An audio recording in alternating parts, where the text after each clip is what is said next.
Hola, ¿qué tal? Soy Jesús Verde y estamos nuevamente aquí en Autores de Exitosa. Hoy tenemos este libro centenario, 100 años, 27 títulos y 11 historias. Lo escribe Pedro Ortiz Guizo, que es periodista, pero además últimamente podcaster, porque tiene un podcast dedicado justamente a su pasión, que es el fútbol, pero sobre todo universitario de deportes. Trinchera Crema se llama su podcast, que ustedes lo pueden escuchar y ver también a través de las redes sociales. ¿Cómo estás, Pedro? Bienvenido a Exitosa. Muchas gracias por la invitación, Jesús. Bueno, este es un libro que yo te decía, cae en un momento preciso. Son 100 años, ¿no? De un club básicamente mítico. Sí, claro. Es un libro que pretende recoger, a partir de sus historias, de algunas historias que consideramos con los editores más importantes, la historia de Universitario justamente termina con el episodio del apagón que nos dio el título del año pasado, ¿no? Sí. Ahora, este no es un libro histórico al 100%, es un libro que toma hechos referenciales que suman justamente a lo que el hincha quisiera leer sobre su club. Hay dos datos, son de historia, pero bueno, hay una interpretación también, hay mucha crónica. Yo he sido reportero en El Comercio de Deportes por casi 10 años, actualmente soy columnista también. Muchas de las cosas que están en el libro las he vivido. Mencionabas tú que tengo un podcast. El podcast, digamos, antes del podcast yo tenía un blog, tengo hasta un blog que nació en el 2009, que se llama Trinchera Crema, y que también yo escribía columnas sobre la U. Entonces hay muchas cosas que yo las he vivido o que las he cubierto. ¿Cuántos años has cubierto Universitario de Deportes? Yo entré a trabajar en Deportes del Comercio en el 95 y salí de ahí en el 2001. Habrán sido pues todos esos años, 6 años. Yo justamente mi último partido internacional que cubrí fue una Copa Libertadores en el 2001 con Rosario Central, que jugó la U. Bueno, no golearon, pero bueno, ese es mi último recuerdo, pero no tan feliz, ¿no? Sí. Sí, aquí hay capítulos positivos y negativos, algunas anécdotas bastante interesantes que las vamos a comentar más adelante. Pero fíjate, yo tengo una reflexión de Eduardo Galeano respecto a lo que significa el fútbol y la pasión, que es una frase que además se repite en esta película de Ricardo Darín, El secreto de tus ojos. Y sí, la escribí y la apunté porque creo que es importante seguramente reflexionar contigo sobre esto. Dice Galeano, ¿no es cierto?, que es un periodista uruguayo. Sí. En su vida, un hombre puede cambiar de mujer, de partido político o de religión, pero no puede cambiar de equipo de fútbol. ¿Cómo tomamos eso?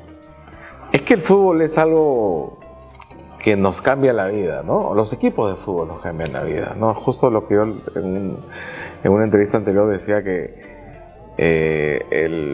un partido de la U pues, puede hacer que tu semana sea totalmente distinta, ¿no? Ahí se dice mucho la frase que usan los hinchas, es que es el pan con mantequilla más rico se come el día siguiente después de un triunfo, ¿no?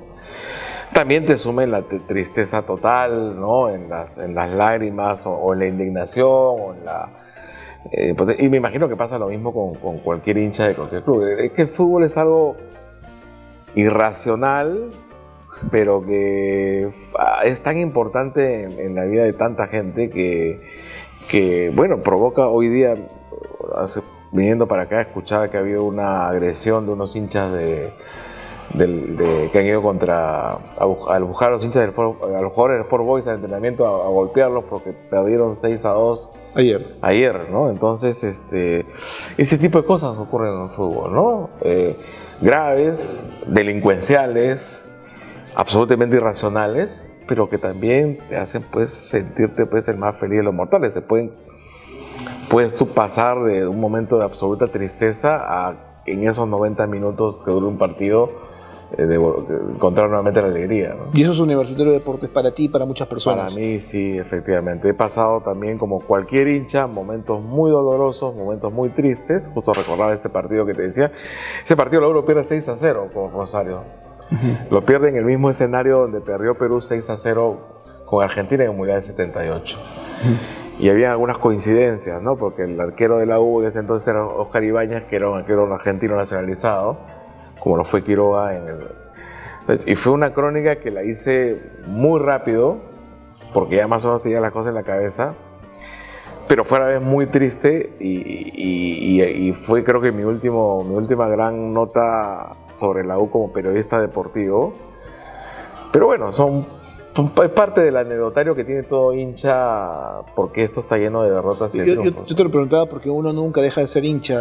Tú en la introducción de tu libro hablas justamente de ese viaje que haces fuera del país, donde también te vas enterando de cosas sobre el Universitario de Deportes, ¿no? Sí, o sea, nunca dejas de hincha. O sea, yo he trabajado en muchas secciones en el diario El Comercio. Y a pesar de que en gran parte de mi carrera no he trabajado activamente como periodista deportivo, nunca dejé de estar interesado en el deporte, ni mucho menos de la U, ¿no? Tú me puedes preguntar pues, sobre la alineación del City o del Tottenham y no te la voy a decir porque a veces no tengo tiempo para el fútbol internacional, pero sí me veo todos los partidos de la U, esté donde esté, ¿no? ¿Eres de los que repasa partidos pasados?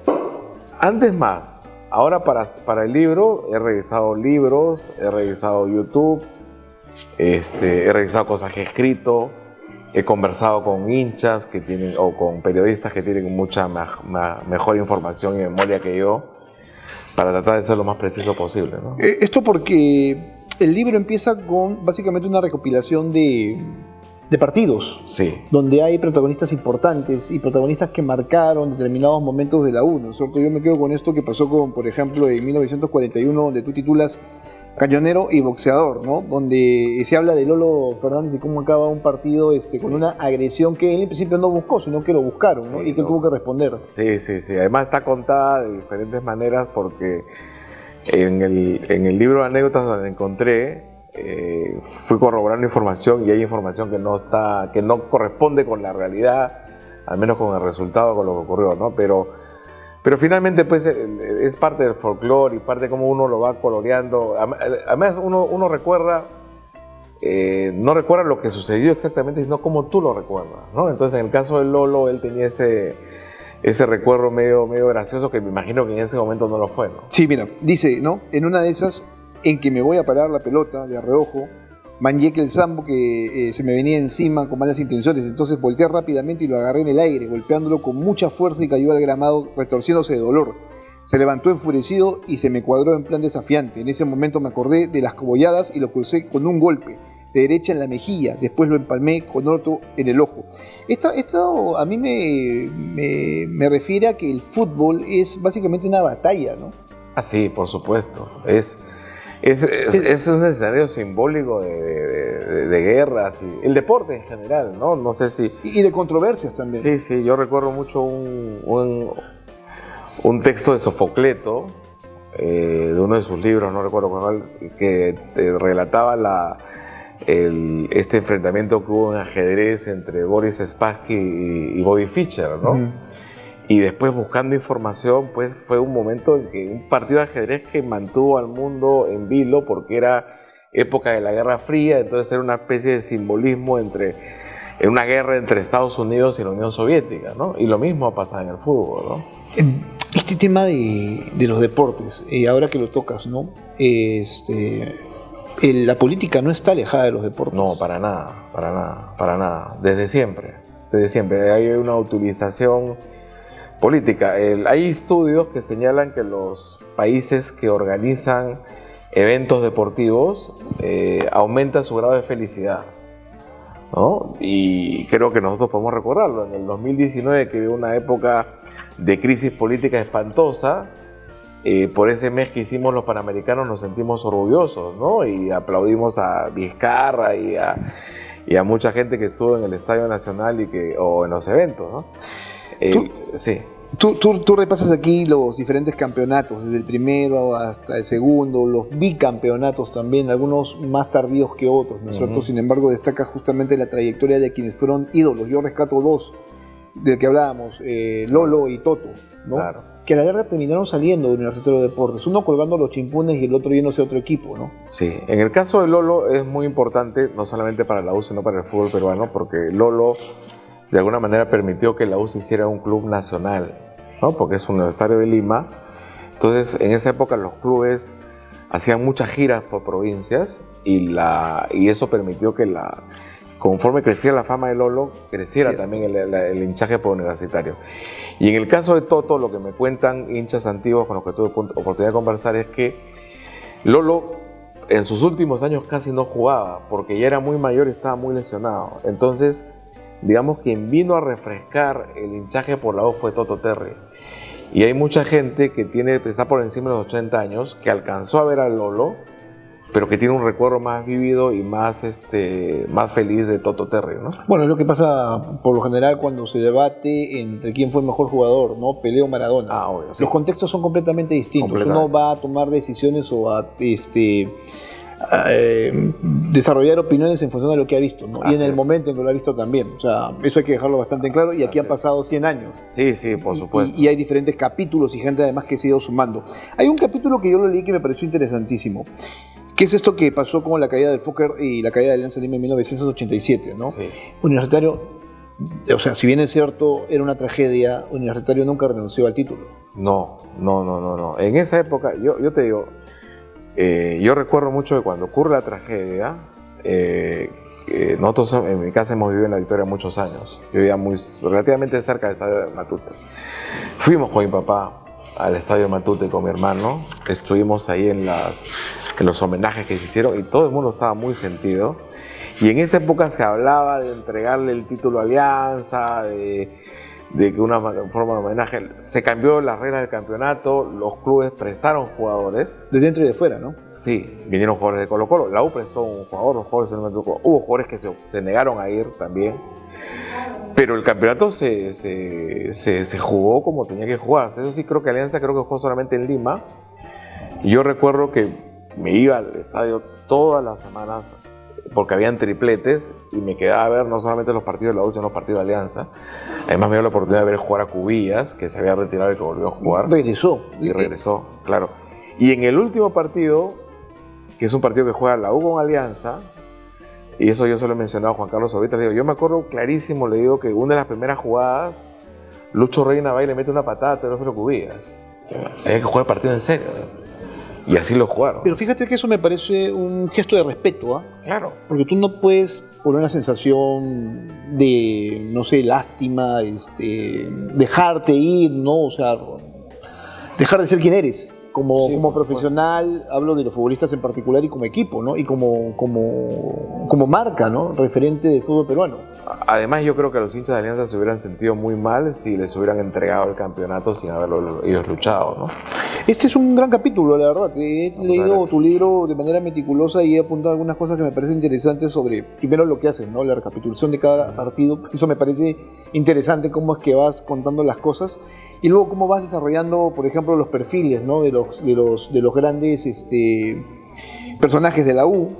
Por ejemplo, usas frases como Lolo, te queremos hacer un homenaje, le dicen, ¿no es cierto? No, hermanito, tantas veces me han dicho lo mismo, me han ofrecido, siempre se han aprovechado de mí. ¿Por qué lo dice Lolo en ese sentido? Eso nos contó Jorge Arriola, que fue el gran Chupo Arriola. El gran Chupo que organizó el homenaje. Dice que Lolo no confiaba mucho en la gente. Entonces, y que llegar a él fue muy difícil, porque cuando a él se le ocurre hacer el homenaje a Lolo 30 años después de su despedida, él no lo conocía a Lolo. Y en el club se les había pasado la fecha. Entonces él le propone al club, oye, hagamos un homenaje, se van a cumplir 30 años la despedida de Lolo. Ah, ya, dijeron, perfecto, pero tú organízalo. Y yo, ¿cómo hago para llegar a Lolo? Si no lo conozco. Claro, ¿cómo hago para llegar a Lolo? Entonces consiguió la dirección, le fue a tocar la puerta y lo tuvo que convencer. Y usted, creo que quienes conocemos al Chupo sabemos pues que es un tipo que es muy persuasivo, ¿no? Cae muy bien. Y logró ganarse la confianza de él, ¿no? Yo me imagino que Lolo, como tantas otras figuras, pues, que no tenían pues los recursos que tienen ahora los jugadores, les habrán ofrecido mil cosas y todo habrá quedado en ofrecimiento, ¿no? Entonces, por eso de ahí la desconfianza. Claro. Bueno, yo sigo repasando el libro porque creo que es importante destacar algunos puntos, pero no contarlo todo, porque de lo que se trata aquí es conocer tu proceso creativo, pero también decirle al público que el libro ya está en las librerías. Sí, está en las librerías. ¿No es cierto? Ha sido presentado en la Feria Internacional del Libro, ha tenido gran acogida. Tú me decías que se han presentado junto con otros 9 libros, 8 libros más, ¿no es cierto? En la feria tengo entendido que fueron 9, entre ellos el libro oficial de la U, Centenario, que también me tocó editar. Es el libro que sacó el comercio con Universitario. Y ahora, como te contaba, la otra semana se presenta otro libro más, deben haber sido unos 12 más o menos en total. Y hay un documental que está en elaboración que entiendo que se va a presentar a finales de año. Bueno, no por nada dicen que la U es la mitad de este país más uno, ¿no? Hay esa discrepancia siempre con así es, Alianza con Lima. Alianza, sí. Lo que yo sí también entiendo es que la U no sería la U sin Alianza Lima, ¿no? No, definitivamente. Y eso debería generarnos un gran respeto, ¿no? Sí, y es al revés, o sea, es poco popular decirlo, pero yo creo que es lo real, ¿no? Sí, a mí, por ejemplo, no me gustaría, bueno, Alianza se fue a la baja y luego regresó por un tema de mesa que ha sido ampliamente discutido. El Universitario no se ha ido a la baja hasta este momento, eso es un club que todavía mantiene esa historia. Sin embargo, ambos se complementan, pues es el yin y yang del fútbol, o sea, no podríamos existir el uno sin el otro. Sí, yo justo lo comentaba con un amigo que es periodista y muy hincha también, le decía, oye, esto no es Argentina, donde River se fue a la baja, pero existía Boca, pero también está Rosario, también está News, también está Independiente, también está Racing. Esto no es Italia, donde Juventus se fue a la baja, pero existe también, pues, no sé, ahora el Nápoles, el Milan, el Inter, ¿no? Este es un país, lamentablemente, donde el grueso del hinchaje está entre Alianza y la U y por ahí está terciando Cristal. Y si tú le quitas una pata a esa mesa, no solamente se pierde desde el punto de vista del espectáculo, sino que pierden económicamente. Muchísimo dinero. Y eso para clubes que no están institucionalizados como los nuestros es muy grave. Por eso yo no entiendo, yo entiendo que las pullas, las chanzas entre hinchas son las cosas absolutamente normales, pero estas guerritas absurdas que hay buscando destruir al otro club, al final lo que están haciendo es una especie de harakiri, ¿no? Bien, vamos llegando al final, pero no quiero dejar de lado dos cosas importantes. El concepto de la garra crema, que es lo que finalmente también marca una diferencia, ¿no? Tú dices aquí, la garra, explica el periodista historiador Jaime Pulgar Vidal, o sea, él lo dice, es una forma de ver la vida, de enfrentarla, de entenderla. No es poner cara de bulldog, echar fuego por la boca y jugar con los ojos inyectados. Lo que quiere decir aquí es que el hecho de la garra es pelearlo todo hasta el final. Sí, porque como un hincha de Alianza, me acuerdo, conocido, decía, sí, pues cualquiera puede voltear un partido. Sí, cualquiera puede voltear un partido, pero una cosa es que tú bajes la cabeza o por ahí puedas voltear el partido por una circunstancia accidental, y otra cosa es que vayas por el partido. Justamente en el último clásico, cuando Alianza hace el gol, yo estaba en el estadio y todo el mundo nos mirábamos, pero sentíamos que algo iba a pasar. Faltaban pocos minutos, pero sentíamos que algo iba a pasar, que se iba a buscar empatar y voltear el partido. Y eso finalmente ocurrió, porque con la U pasa eso siempre. Quizás hubo momentos en que eso bajó un poco, pero eso creo que se está retomando mucho en los últimos años. O sea, hay ese ADN crema que tú dices, no es solamente vestir esta camiseta, sino es esta camiseta la he visto, lucho por ella, la siento, y esto implica que yo no voy a dejar de pelear hasta el minuto 98, hasta cuando termine, ¿no? Bueno, esa es la garra crema, lo otro es que te apaguen el estadio, ¿no? Sí, no. Con lo que terminas eso fue el libro, ¿no? Una vergüenza, la verdad. Me gusta esto que dices que Alianza de alguna manera regala un meme eterno a Universitario de Deportes, ¿no? Es que yo te digo, es una torpeza gigantesca, no solamente por lo que pudo afectar a la seguridad de los 30.000 personas que fueron al estadio, sino porque es una niñería absurda que ya no van a tener cómo borrar.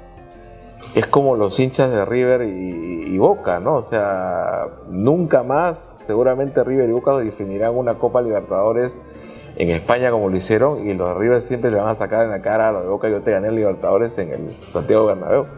Aquí es igual, ¿cómo vas a borrar algo y además que tú mismo generaste por una torpeza de un mal dirigente de Alianza, ¿no? Bueno, pero esas son cosas que pasan, pues, si no sería fútbol peruano, digo. También, ¿no? Así es. Pedro, gracias por la visita, ¿verdad? No, a ti te agradezco. Muy buen libro, creo que los hinchas de la U deben sentirse satisfechos por tener profesionales como tú trabajando parte de la historia de un club que es mítico.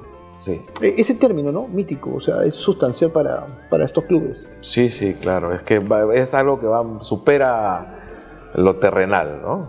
Bien, 100 años, 27 títulos, 11 historias. Universitario de Deportes en su centenario, gran libro de Pedro Ortiz Viso, que además es un libro oficial, ¿no? Sí, está licenciado por la... O sea, esto quiere decir que si deja de estar en las librerías podría estar dentro del estadio, en las tiendas oficiales. Se ha estado vendiendo en el estadio. Y en las tiendas oficiales. ¿Y qué tal? ¿Cómo le ha ido? Felizmente muy bien. Bueno, este y otros libros más se han publicado durante este año. Son 100 años, señores. Hay que repasar la historia de un club importante como el nuestro, como este, ¿no? Que es Universitario de Deportes. Sin él tampoco existiría parte de la historia del Perú. Bien, gracias a Pedro Ortiz. Esto ya está en librerías. Esto es Exitosa. Estamos en Autores. Nos vemos, se cuidan.